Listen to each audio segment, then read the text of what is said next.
trending dan terkini di Dagang News. Industri perfilman Malaysia mencatat kejayaan besar di pentas antarabangsa. Insentif penerbitan filem di Malaysia atau FIMI berjaya meraih komitmen pelaburan berjumlah RM486 juta di Marshy International Day Programs The Communication MIPCOM 2025. Menurut Menteri Komunikasi, Datuk Fahmi Fadzil, pelaburan ini dijangka membuka sehingga 1,500 peluang pekerjaan kepada pemain industri tempatan. Pulangan gandaan ekonomi pula diunjurkan mencecah RM1.66 bilion.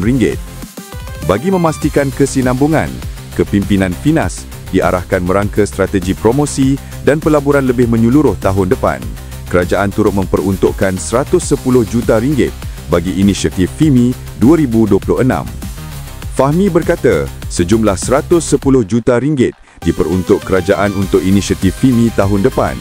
Sementara itu, Fahmi berkata kerajaan tidak berhasrat mengenakan apa-apa syarat pembikinan filem, sijil penggambaran atau surat perakuan penggambaran FINAS kepada pemengaruh atau pengaudio siar.